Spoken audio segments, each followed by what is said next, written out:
दोस्तों, एक खूबसूरत सा आर्किटेक्चर देख के आपको लग रहा होगा कि शायद ये किसी महल या किले का कोई हिस्सा है। लेकिन आपको ये जानकर आश्चर्य होगा कि ये खूबसूरत सी जगह एक कब्रिस्तान है। जी हाँ, ये एक कब्रिस्तान है जो गुजरात के सूरत शहर में स्थित है और इसे बनाया गया है डच, आर्मेनियम और इंग्लिश कम्युनिटी द्वारा।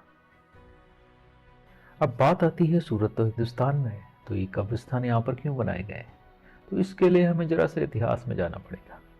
आपकी जानकारी के लिए बता दूं कि मुगल साम्राज्य के समय सूरत व्यापार के लिए एक बहुत ही महत्वपूर्ण शहर हुआ करता था। पोर्टुगीज यहाँ पर 1540 से ट्रेड कर रहे थे।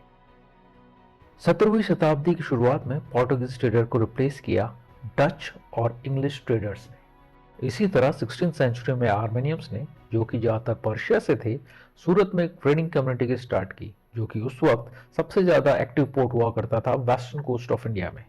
आर्मेनियम कम्युनिटी ने यहाँ पर दो चर्च, एक सेमेट्री और एक टॉम्बस्टोन बनाया। ये जो डच एंड आर्मेनियम सेमेट्रीज हैं, ये सूरत की कटारग्राम रोड स्थित एक लोकेलिटी जिसे गुलाम फलिया नाम से जाना जाता है, उसके पास स्थित है। इस जगह को कटारग्राम गेट के नाम से भी जाना जाता है। यहाँ पर जो टॉम्ब्स हैं, इन्हें शहर के सबसे महत्वपूर्ण हिस्टोरिकल मॉन्यूमेंट समझा जाता है। कहा जाता है डच और इंग्लिश कम्युनिटी में अपने लोगों को इम्प्रेस करने का इतना कंपटीशन था कि उन्होंने टॉम्बस्टोन के स्थान पे मॉज़ेलियम्स बनवाए।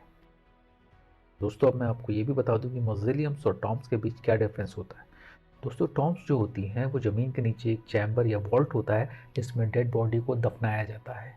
इसको ऊपर से कवर कर दिया जाता है और कई बार इसके ऊपर स्टोन लगा दिया जाता है जिसमें मरने वाले की डिटेल्स लिखी होती है। इसीलिए कई बार इसे टॉम स्टोन्स भी बोलते हैं। कई बार इसके ऊपर एक छोटा सा स्ट्रक्चर बना दिया जाता है जो साइज में ज़्यादा बड़ा नहीं होता है। मॉज़ेलियम अपेक्षाकृत एक बड़ा स्ट्रक्चर होता है जिसे टॉम्ब्स या नंबर ऑफ टॉम्ब्स के बाहर बनाया जाता है। एक बड़ा एक्सटर्नल स्ट्रक्चर होता है। एग्जाम्पल के तौर पे ताजमहल एक मॉज़ेलियम है।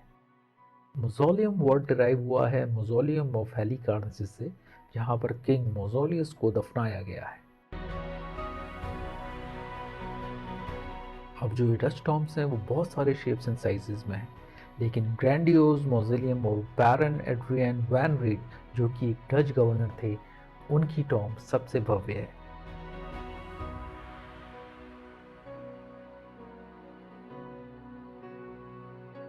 आर्मेनियम सिमेट्री डच सिमेट्री के जस्ट बगल में स्थित है, लेकिन इसके ऊपर कोई स्ट्रक्चर नहीं है। यहाँ पर करीब 200 टॉम्ब्स हैं, लेकिन केवल एक टॉम्ब ऐसी है जिसके ऊपर एक स्ट्रक्चर है, यानी कि वो एक चैपल के अंदर है। इससे ये पता चलता है कि ये जो कब्र है, ये किसी इंपॉर्टेंट व्यक्ति की कब्र है।